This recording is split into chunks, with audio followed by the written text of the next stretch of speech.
ॐ भूर्भुवः स्वः तत्सवितुर्वरेण्यं भर्गो देवस्य धीमहि धियो यो नः प्रचोदयात्। सभी साथियों को सादर प्रणाम। सभी को धन्यवाद जुड़ने के लिए। आप सबसे प्रार्थना, आज हम लोग 51वीं पुस्तक प्रारंभ कर रहे हैं। साधना में प्राण आ जाए तो कमाल हो जाए। इसके पहले हम लोगों ने पुस्तक पढ़ी थी उपासना और साधना का समन्वय।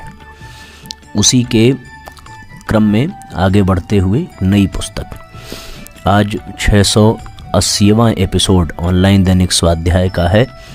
हम लोग भावपूर्वक जुड़ करके इसमें स्वयं भी पढ़ें, अधिक से अधिक लोगों को प्रेरित करें, उनको मोटिवेट करें पढ़ने के लिए, सुनने के लिए, और वो भी शेयर करें। ये परम पूज्य गुरुदेव की अमृतवाणी का एक खंड है जिसको हम लोग आज सुनेंगे इस पुस्तक के रूप में। साधना में प्राण आ जाए तो कमाल हो जाए। आप सब अधिक से अधिक शेयर और लाइक ज़रूर करें। आइए क्रम का शुभारंभ करते हैं। पहला बिंदु है चेतना की शक्ति। इस पुस्तक में आइए जानते हैं गुरुजी ने क्या कहा है। मित्रों, जीवित और मृतक व्यक्ति के बीच का अंतर आपको मालूम है। जीवित और मृतक व्यक्ति के नाम और रूप वही रहते हैं। शक्ल को आप देख लीजिए, वही शक्ल है। पिताजी की मृत्यु हो गई है, हम भी उनके दर्शन के लिए आए हैं। अच्छा, तो देख लीजिए, ये वही है ना? हाँ, वही है मित्रों। मरे हुए पिताजी के अंदर एक और विशेषता पाई जाएगी। उनके अंदर हलचल नहीं होती। जीवित आदमी का दिल धड़कता है, सांस चलती रहती है। फिर भी आप यह मत सोचें कि मरने के बाद में आदमी की हलचलें बंद हो जाती हैं। हलचलें बंद नहीं होती। आदमी के भीतर क्या हलचलें शुरू हो जाती हैं। धड़कन के स्थान पर एक नई प्रक्रिया शुरू हो जाती है और उसका नाम है सड़न। सड़न की एक्टिविटीज़ बहुत तीव्र गति से चालू हो जाती है। जिस तरीके से हमारा रक्त चलता है, सांसें चलती हैं, उससे भी ज़्यादा सड़न की एक्टिविटीज़ बन जाती है। आदमी का नाम और रूप वही है, लेकिन अब वह कुछ काम नहीं कर सकता। प्राण प्रतिष्ठा का महत्व। मृत व्यक्ति काम क्यों नहीं कर सकते? क्योंकि इनके अंदर से एक चीज गायब हो गई है और उस चीज का नाम है चेतना, जिसको चित्त शक्ति कहते हैं। चित्त शक्ति उनके अंदर से गायब हो गई है और सब चीजें विद्यमान हैं। अब ये कुछ काम कर सकेंगे? नहीं, अब ये कुछ काम नहीं कर सकेंगे। इनकी शक्ल बनी रहेगी, सूरत बनी रहेगी, इनका फोटो भी खींच सकता है, समाधि भी बन सकती है और सब काम हो सकते हैं, पर ये कुछ कर नहीं सकते। इनसे कुछ फायदा उठाना चाहें तो कोई फायदा नहीं उठा सकते, क्योंकि ये मरे हुए हैं। मरे हुए से आप क्या फायदा उठा सकेंगे? अच्छा, क्या आप एक बात बता सकते हैं कि मूर्तियां जो मंदिरों में स्थापित रहती हैं और जो दुकानों पर रखी रहती हैं, उन दोनों में क्या फ़र्क है? जो मूर्तियां दुकानों पर रखी रहती हैं और जो मंदिरों में स्थापित रहती हैं, उन दोनों के शक्ल में कोई फ़र्क नहीं होता। दोनों की मूर्तियां एक हैं, किंतु उनमें एक फ़र्क पड़ जाता है। एक मूर्ति की प्राण प्रतिष्ठा हो जाती है और एक की प्राण प्रतिष्ठा नहीं होती। दुकानदारों के यहाँ, मूर्ति बेचने वालों के यहाँ ढेरों मूर्तियां पड़ी रहती हैं। कहीं हनुमान जी उल्टे पड़े हैं, लक्ष्मी जी सीधी पड़ी हैं, गणेश जी तिरछे पड़े हैं, सब के सब उल्टे पलटे पड़े हैं। कूड़ा कचरा पड़ा है तो क्या, सफाई हो गई तो क्या, कोई फर्क नहीं पड़ने वाला। वे नाराज भी नहीं हो सकते, क्योंकि उनके अंदर प्राण प्रतिष्ठा नहीं हुई है। जीवंतता का संचार। मित्रों, प्राण प्रतिष्ठा करने के बाद क्या हो जाता है? फिर वो मूर्ति जीवंत हो जाती है। देवताओं के तरीके से उसका भोजन का प्रबंध करना पड़ता है, आरती का प्रबंध करना पड़ता है, सोने जागने का प्रबंध करना पड़ता है। नहीं करेंगे तो देवता नाराज हो सकते हैं। मूर्तियों में श्रद्धा रखने वालों के लिए देवता चमत्कार दिखा सकते हैं। मूर्तियों के चमत्कार? हाँ, मूर्तियों के भी चमत्कार होते हैं। श्रद्धा हो तो उसके समीप जाने से हमको निश्चित रूप से शांति तो मिलती ही है। क्यों साहब, ये सब कब मिलेगा? जब देवता के अंदर प्राण प्रतिष्ठा हो जाएगी। और अगर प्राण प्रतिष्ठा न हो तब बेटे कुछ नहीं हो सकता। प्राण प्रतिष्ठा नहीं हुई है तो मूर्ति कुछ नहीं कर सकती। तब ये मूर्ति एक खिलौना है। दुकानदारों के यहाँ ये पड़ी रहती है, इनमें कोई चमत्कार नहीं होता, जबकि शक्ल वही है। प्राण प्रतिष्ठा से मेरा क्या मतलब है? अब आप समझ गए होंगे। अभी मात्र हलचलें जानी है। मित्रों, मैं ये कह रहा था कि इस शिविर में जो हमने समग्र कर्मकांड कराया है और आपको सिखाया है, उसकी अब प्राण प्रतिष्ठा होनी चाहिए। उसके अंदर प्राण होने चाहिए, नहीं तो उसकी शक्ल बनी रहेगी, कलेवर बना रहेगा, उसका स्वरूप बना रहेगा, हलचल बनी रहेगी, किंतु आपको उससे कोई खास फायदा नहीं हो सकेगा। दुनिया में सब काम चलते रहते हैं। भौरा या लट्टू घूमता रहता है, पर घूमते रहने से उसमें प्राण नहीं। जिस तरीके से ताश के पत्ते खेलने वाले कभी बेगम काट देते हैं, कभी गुलाम काट देते हैं, तो कभी बादशाह काट देते हैं, तो क्या ये डबल हत्या नहीं हो गई? मुकदमा नहीं चलेगा? नहीं, क्योंकि ये पत्तों का बादशाह था। पत्तों का बादशाह कैसा होता है? जिसमें नाम और रूप तो है पर जान नहीं है। पत्तों का गुलाम भी मरा हुआ है, बेगम भी मरी हुई है और बादशाह भी मरा हुआ है। तीनों मरे हुए हैं। बेजान होने की वजह से न तो कोई मुकदमा चल सकता है, न कोई हुकूमत मिल सकती है, न कोई दौलत मिल सकती है। तो क्या हो जाएगा? केवल मनोरंजन हो जाएगा। इसीलिए हम आपसे ये कह रहे थे कि आप एक काम और कर लें तो मजा आ जाएगा। अभी आपने नाम और रूप जान लिया, उसके क्रिया कृत्य अर्थात हलचलें जान ली। हलचलें किसे कहते हैं? आचमन कैसे करना चाहिए, प्राणायाम कैसे करना चाहिए, माला कैसी घुमानी चाहिए, हवन और आरती कैसे करने चाहिए आदि क्या है, ये हैं हलचलें। कर्मकांडों में प्राण आ जाए। नाम और रूप क्या है? नाम और रूप वो है, गायत्री माता का रूप है, अनुष्ठान नाम है, जप नाम रूप है और हलचल क्रिया कृत्य है। ये तीनों के तीनों इसमें विद्यमान है। आपने 3 इम्तिहान पास कर लिए। अब आपको हक है कि आप यह पूछ लें कि इसके चमत्कार हमको मिलने चाहिए। बेटे, चमत्कार आपको जरूर मिलेंगे अगर आप एक काम कर सकें तब। कौन सा काम? इन ताऊ जी को जिंदा कर दीजिए जो मरे पड़े हैं। मरे हुए से क्या मतलब है? इनमें जान नहीं है। अगर इनमें आप जान पैदा कर सकें तो मजा आ जाए। जान से क्या मतलब है? जान से मेरा मतलब ये है कि आप प्रत्येक कर्मकांड को जीवंत कर दें। जीवंत कैसे करते हैं ये तो आज मैं आपको बता रहा हूं। आपको हमने उपासना के नाम पर जो कर्मकांड बताए हैं और जो आपने सीखे हैं वे बहुत काम के हैं, और सिखा दीजिए। बेटे, जो आपने सीख लिया वो काफ़ी है। हमने आपको इतना ज़्यादा सिखा दिया है कि मैं सोचता हूँ कि इससे ज़्यादा सीखने की आपको कतई ज़रूरत नहीं है। कोई ज़रूरत पड़ेगी तो हम आपको और सिखा देंगे। अभी हम जिंदा हैं। आपने अभी जो सीखा है उसको कंप्लीट कर लें। सब चीज़ें अधूरी, कोरी, सब चीज़ें गूंगी बहरी सीखने की अपेक्षा ये अच्छा है कि आप थोड़ी चीज़ें करें, लेकिन उन्हें सही तरीके से जीवंत रूप में करें। सफलता का यही रहस्य है। पंचकोश है पंचदेव। अच्छा महाराज जी, कुछ और सिखा दीजिए। क्या सिखा दें बेटे? पंचकोशों की उपासना सिखा दीजिए। जरूर सिखा देंगे। अन्नमय से लेकर प्राणमय, मनोमय से लेकर विज्ञानमय कोश तक सब सिखा देंगे। आप निश्चिंत रहिए, हमको यह विद्या आती है। अभी हम यहीं रहेंगे और जब मर जाएंगे तो आपके लिए हम किसी ऐसे आदमी का इंतजाम करके छोड़ जाएंगे जो आपको पंचकोश की उपासना सिखा सके। हमारे आपके भीतर जो 5 देवता रहते हैं वह उन्हें जागृत करा सके। 5 देवता कहाँ रहते हैं? बेटे हमारे भीतर ही रहते हैं। नहीं साहब, बाहर रहते हैं। आपकी बात भी सही है, लेकिन हमारी बात और ज़्यादा सही है। आपकी बात कैसे सही है? आपने क्या देखा है? हमने बादल बरसते देखे हैं। बादल जब बरसते हैं तो पानी गिरता है और उससे अनाज पैदा होता है। आपकी बात बिल्कुल सही है, जिसे हम कतई नहीं काट सकते। देवता ऊपर से बरसते हैं, भगवान ऊपर से बरसते हैं।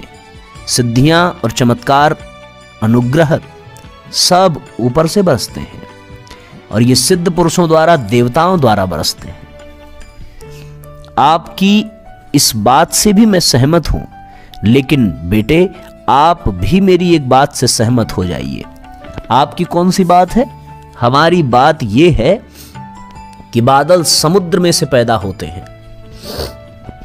नहीं साहब, बादल तो ऊपर से सूरज से आते हैं। ना बेटे, बादल ऊपर से नहीं आते। दिखाई तो पड़ते हैं कि बादल ऊपर से आते हैं और बरस जाते हैं, पर वास्तविकता यह नहीं है। व्यक्तित्व में से उछलता है ये वैभव। मित्रों, वास्तविकता यह है कि जमीन में पानी भरा हुआ है और वो ऊपर को छलांग मारता है। यद्यपि वह छलांग मारता दिखाई तो नहीं देता।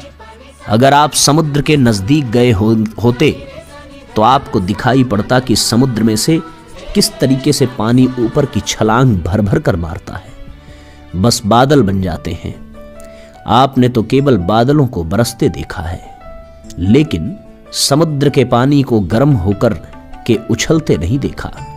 अगर आपने देखा होता तो आपका वहम दूर हो जाता। फिर आप ये कहते कि बादल ऊपर से नहीं आते, नीचे से निकलते हैं। देवता कहां से निकलते हैं? ऊपर से निकलते हैं, बरसते हैं। आपकी बात सही है, लेकिन हमारी भी बात मानिए कि देवता भीतर से उछलते हैं। देवता कहां से उछलते हैं? मनुष्य के व्यक्तित्व में से उछलते हैं। जिन 5 पांडवों का जिक्र किया गया, कुंती ने 5 पांडव पैदा किए थे। ये तो मैं नहीं कहता कि देवताओं ने वरदान नहीं दिए होंगे, लेकिन हां, वे 5 देवता कुंती के पेट में से पैदा हुए थे। इनमें से एक सूर्य का बेटा था, एक इंद्र का बेटा था। अच्छा, तो ये सब के सब ऊपर से आए होंगे? जरूर आए होंगे, लेकिन कुंती के पेट में से पैदा हुए थे। देवता श्रेष्ठ व्यक्तित्व में से बरसते हैं, पैदा होते हैं। तो साहब, देवता किसी के पेट में से आ सकते हैं? नहीं बेटे, देवता हर किसी के पेट में नहीं आ सकते। किसी खास किस्म के आदमी के पेट में ही आते हैं। उस तरह का पेट पैदा कर लेना जिसमें देवताओं के बैठने की जगह हो और देवता उसमें विराम पा सकें, प्रकट हो सकें, इसी का नाम साधना है। आप इस बात को एक बार फिर समझ लेना। चलते चलते आप इस बात को एक बार फिर से हृदयंगम करके जाना कि देवताओं की मिन्नतें करना, देवताओं की खुशामदें करना, देवताओं की चापलूसी करना, देवताओं की मनौती मानना, देवताओं को अपने पक्ष में कर लेना कतई साधना नहीं है। बेटे, ऐसी कोई साधना नहीं है जिसमें देवताओं को बरगलाया जा सके। मैंने सारे शास्त्रों को पढ़ डाला है, अध्यात्म वेत्ताओं को पढ़ डाला है। साधना का मर्म यदि ऐसा रहा होता तो किसी भी व्यक्ति को अपने जीवन को परिष्कृत न करना पड़ता। साधना नहीं करनी पड़ती, संयम नहीं करना पड़ता, तप नहीं करना पड़ता, योगाभ्यास नहीं करना पड़ता और अपने आप को परिष्कृत करने की कतई जरूरत न होती। वे देवताओं को पकड़ने की जरूरत अपने आप करते रहते कि लक्ष्मी जी को ऐसे पकड़ेंगे, हनुमान जी को ऐसे पकड़ेंगे, संतोषी माता को ऐसे पकड़ेंगे। इनको पकड़ने और गिरफ्तार करने का धंधा चलता रहता। आदमी को श्रम न करना पड़ता।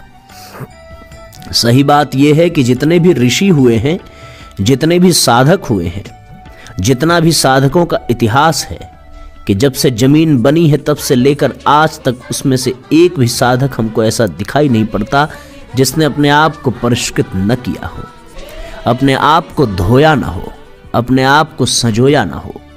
साधना का वास्तविक अर्थ आप समझ पाएं तो आप धन्य हो जाएं और मैं धन्य हो जाऊं। साथ ही साथ आप यह विश्वास करें कि हमारी साधना निष्फल नहीं जाएगी तो आपकी सफलता का मार्ग खुल जाएगा।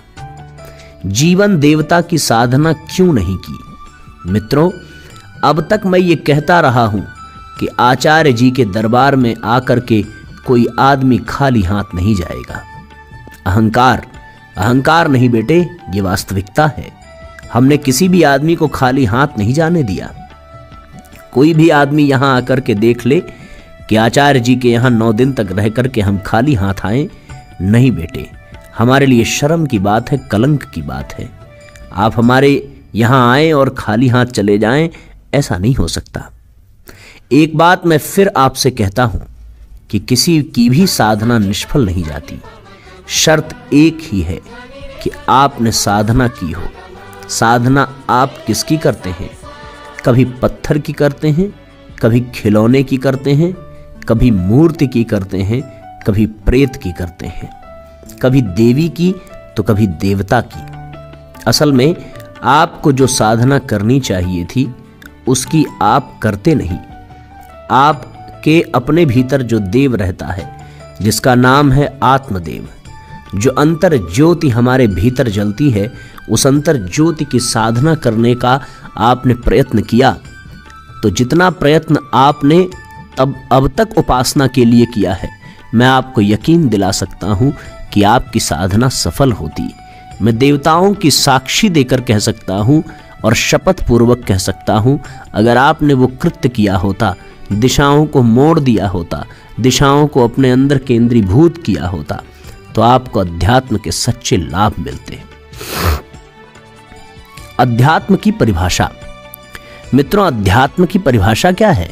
आप जानते हैं, अंतर्मुखी जीवन को अध्यात्म कहते हैं। आप तो इसे समझते ही नहीं हैं कि अंतर के जीवन को अध्यात्म कहते हैं। अध्यात्म का क्या अर्थ होता है? साइंस ऑफ सोल, जिसका अर्थ है अंतरंग जीवन का परिष्कार। अगर आपने अपने अंतरंग जीवन का परिष्कार किया होता तो आपको साधना का वह विज्ञान हाथ लग गया होता जो चिर पुरातन है। हम पुरातन को नवीन के साथ जोड़ना चाहते हैं। आपकी साधना को हम उसी स्तर पर ले जाना चाहते हैं जिसमें कि प्राचीन काल के साधक, ऋषि और संत जिस आधार पर अपने आप को परिष्कृत करते थे, इसमें कभी वैक्यूम अर्थात खालीपन नहीं रह सकता। आप गंदी हवा निकाल दीजिए, दूसरी अच्छी हवा उसकी जगह पकड़ लेगी। गंदी हवा निकाल दीजिए, नई आ जाएगी। नहीं साहब, गंदी हवा कैसे निकालें? बेटे, तो गंदी हवा को निकाल दे, नई हवा हम दे देंगे।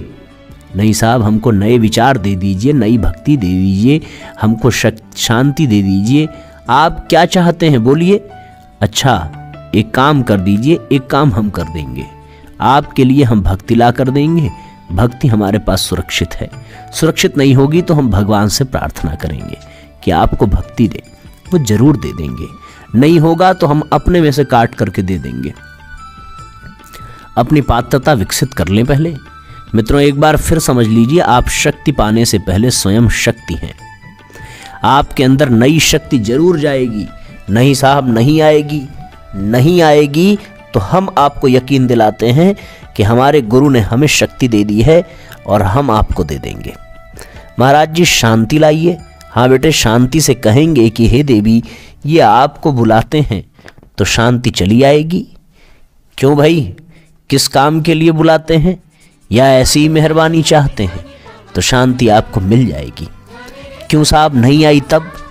बेटे, शांति हमारे पास है। अपनी शांति में से एक हिस्सा काट कर आपको दे देंगे। आप यकीन कीजिए, बाप अपने बेटे को अपनी संपदा काट कर देता है। हम आपको अपना पुण्य काट कर दे देंगे। आप एक काम कर लीजिए, अपना परिष्कार कर लीजिए, अपनी पात्रता विकसित कर लीजिए, अपनी साधना और अनुष्ठान उसी के लिए कीजिए। पात्र का महत्व समझिए। अच्छा, आप बताइए कि जो चीजें आपको मिलेंगी उसको आप रखेंगे कहाँ? अच्छा बताइए, हम आपको घी दे देंगे। आइए साहब, मेरे पास घी रखा हुआ है, गर्मा गर्म, बहुत ताज़ा घी है।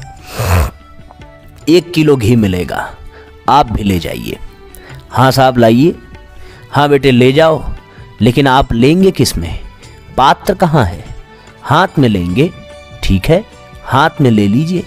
क्या हुआ? उंगलियों के बीच के सुराख में से सब घी टपक गया। कुर्ते पर टपका तो कुर्ता खराब हो गया, धोती पर टपका, पैर पे टपका, सब खराब। अब साबुन लाइए। अरे भाई, ये आपसे नहीं साफ होगा, धोबी को देना पड़ेगा। इसमें घी लग गया है, वो तेजाब से धुलेगा। 12 आने धुलाई के देने पड़ेंगे। कपड़े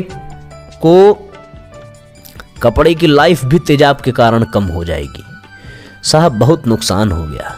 12 आने धुलाई कुर्ते की, 12 आने धोती की, 1.5 रुपए हो गया। और 4 रुपए की धोती की जिंदगी भी कम हो गई। 4 रुपए के कुर्ते की जिंदगी कम हो गई। सो अलग नुकसान कितना हुआ?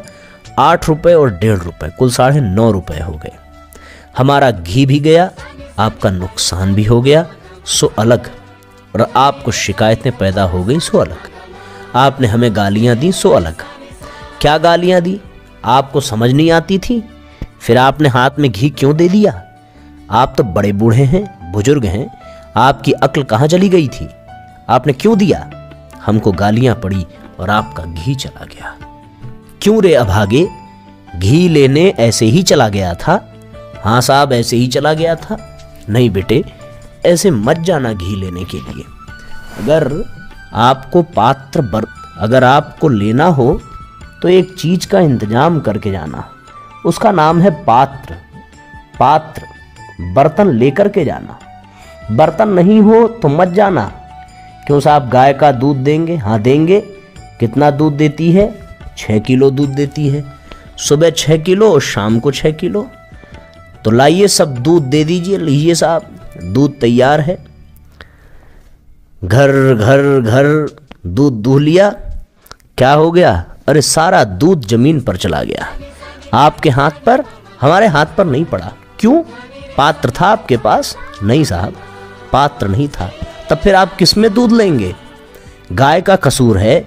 नहीं, गाय का कसूर नहीं है, वो तो बिल्कुल शुद्ध और ताजा दूध देती है। पर हमारे पास पात्र ही नहीं है।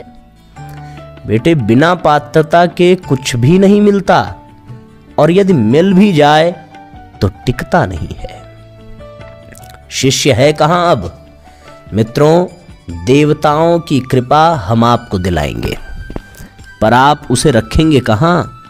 आप रखने वाली चीज का इंतजाम कर लीजिए। बाकी सब चीजें बहुत सरल हैं। जिन चीजों के लिए आप हैरान हो रहे हैं वो कुछ कठिन नहीं है, वो सरल है। मांगने वाले भी बहुत हैं और देने वाले उससे भी ज्यादा हैं, खासकर आध्यात्मिक क्षेत्र में। आध्यात्मिक क्षेत्र में विद्यार्थियों की कमी है, मास्टरों की कमी नहीं है। नहीं साहब, मास्टर कम है तो आप वहां चले जाइए गुरुकुल कांगड़ी और देख करके आइए ये कौन से क्लास में पढ़ रहे हैं। साइकोलॉजी में एमए कर रहे हैं। साइकोलॉजी में कितने विद्यार्थी हैं साहब? 2 विद्यार्थी। और मास्टर कितने? 3 मास्टर। है तेरी की, ये क्या हुआ? अरे बेटे, विद्यार्थी कहाँ है दुनिया में? आध्यात्मिक क्षेत्र में तो खासकर विद्यार्थी नहीं है। नहीं साहब, हम गुरु की तलाश कर रहे हैं। गुरु की तलाश कर रहा है कि शिष्यों की तलाश कर रहा है? शिष्य नहीं है बेटे, शिष्य दुनिया से गायब हो गए हैं। अगर दुनिया में से शिष्य गायब न हुए होते तो गुरु धन्य हो गए होते। साथियों, दुनिया में शिष्यों का अभाव है। रामकृष्ण परमहंस के पास ढेरों के ढेरों लोग जाते थे। कौन जाते थे? शिष्य जाते थे, लेकिन कोई सच्चा शिष्य नहीं मिला। कोई एक मिल गया तो गुरु धन्य हो गया और नाचने लगा, कूदने लगा, निहाल हो गया। गुरु मिलना बड़ी बात है, लेकिन चेला मिलना बहुत मुश्किल की बात है। जब कभी कोई ऐसा चेला मिल जाता है तो गुरु धन्य हो जाते हैं। अब आप समझते नहीं हैं कि इस बात को। ईसा मसीह धन्य हो गए। कब धन्य हो गए? जब उनको सेंट पॉल मिल गए। सेंट पॉल कौन थे? सेंट पॉल ईसा से 300 वर्ष बाद पैदा हुए थे। उन्होंने सारी की सारी क्रिश्चियनिटी को नए ढंग से विस्तारित किया। उन्होंने मरकस से लेकर बाइबल के ओल्ड टेस्टामेंट और न्यू टेस्टामेंट का नए सिरे से डिवीज़न किया। ईसाई धर्म का जो वर्तमान स्वरूप है वो सेंट पॉल का दिया हुआ है। सेंट पॉल को पा करके ईसा धन्य हो गए। ये तो मैं नहीं कह सकता कि ईसा को पाकर सेंट पॉल धन्य नहीं हुए, लेकिन मैं आपको यकीन दिलाता हूं कि ईसा उससे कम में प्रसन्न नहीं हुए होंगे सेंट पॉल को पाकर के। गुरु को पाकर हम निहाल। मित्रों, हम गुरु को पाकर के बड़े प्रसन्न हैं। क्यों? क्योंकि हमको एक सामर्थ्यवान सत्ता मिल गई जो कि समय समय पर पिछले 55 साल से दिन रात हमारी सहायता कर रही है। हम धन्य हैं। कौन करता है किसी की सहायता? जरूरत पड़ता है तो इतनी अक्ल हम कहां से लाते, इतनी बुद्धि कहां से लाते जिससे वेदों का भाष्य करते। वेदों का भाष्य 4 आदमियों ने किया है, 5वां आदमी अभी तक दुनिया में नहीं हुआ। कौन नहीं हुआ? एक आदमी का नाम था सायण, एक का नाम था उब्बट, एक का नाम था महीधर, एक का नाम था रावण। प्राचीन काल के केवल 4 भाष्यकार हुए हैं। अब और कोई भाष्यकार नहीं हो सकते। नहीं बेटे, वेदों का भाष्य करना बहुत कठिन कार्य है। ये अक्ल हम कहां से लाए? ये हमारे गुरु की कृपा थी। 18 पुराणों के भाष्य हमने किए। नहीं बेटे, हमने नहीं किए, हमारी अक्ल नहीं है, वो तो कराने वाला कोई और है जो ये सब कराता रहता है, और कठपुतली के तरीके से हम उसके इशारे पर नाचते रहते हैं। शोध की सफलता गुरु के मार्गदर्शन के कारण। मित्रों, आप जो ये सोचते हैं, तो फिर साथियों आज के सत्र को फिर अब यहीं पर हम सबको विराम देना पड़ेगा। पीछे हम लोगों ने जो पढ़ा वो अत्यंत ही मार्मिक था, अत्यंत ही अनुकरणीय था। किस तरीके से परम पूज्य गुरुदेव ने कितना सुंदर भाव रखा कि जीवन में चेतना शक्ति का महत्व है, वरना मृत और जीवित में कोई और अंतर नहीं है। उसमें चेतना का संचार होना चाहिए। अभी तक केवल मात्र हलचलें ही जानी हैं हम लोगों ने, कर्मकांड के रूप में, पवित्रीकरण के रूप में, खटकर्म के रूप में। अब उन हलचलों में, उन कर्मकांडों में प्राण आना चाहिए। अब ये प्राण कैसे आएंगे? ये प्राण गुरुजी सिखाएंगे, गुरुजी ही उसमें प्राण डालेंगे। ये प्राण कौन है? पंचकोश, पंचदेव, यही 5 शक्तियाँ। और ये प्राण कैसे आता है? जब व्यक्तित्व में उछाल हो, व्यक्तित्व में पात्रता हो। बिना पात्रता के व्यक्ति को कुछ भी नहीं प्राप्त होता। बिना पात्र के घी लेने वाले को कितना नुकसान सहना पड़ा, इसे आपने उदाहरण के रूप में देखा। बिना पात्रता के छाछ पीने के लिए दूध दुहने का जो प्रसंग गुरुजी ने दिया कि सारा दूध जमीन पर गिरता चला गया पात्र न होने के कारण, उसी तरह बिना पात्रता के वो सत्ता कुछ दे ही नहीं सकती। यदि देगी तो आपका नुकसान होगा और आप बदले में उसे गाली ही देंगे। गुरुजी कहते हैं आजकल शिष्य कोई नहीं है। गुरु ढूंढना कठिन काम नहीं है, मास्टर बहुत हैं पर शिष्य नहीं है। हम सच्चे शिष्य बने और उसके लिए अपने भीतर की पात्रता को विकसित करें, अपने व्यक्तित्व को ऊंचा बनावें। गुरुजी ने लिखा है कि गुरुजी की ही कृपा से 4 वेदों का, 18 पुराणों का उन्होंने भाष्य किया है। यहाँ तक हम लोगों ने पढ़ा है। अब यहाँ के बातों का चिंतन मनन करते हुए आज के सत्र को यहीं पर विराम देते हैं। शेष भाग जो है कल करेंगे, कल ये पुस्तक पूरी हो जाएगी। गायत्री मंत्र साथ साथ। ओम भूर्भुवः स्वः तत्सवितुर्वरेण्यं भर्गो देवस्य धीमहि धियो यो नः प्रचोदयात्। सभी साथियों को सादर प्रणाम, सभी को बहुत बहुत धन्यवाद। सबको नमस्कार, शुभ रात्रि।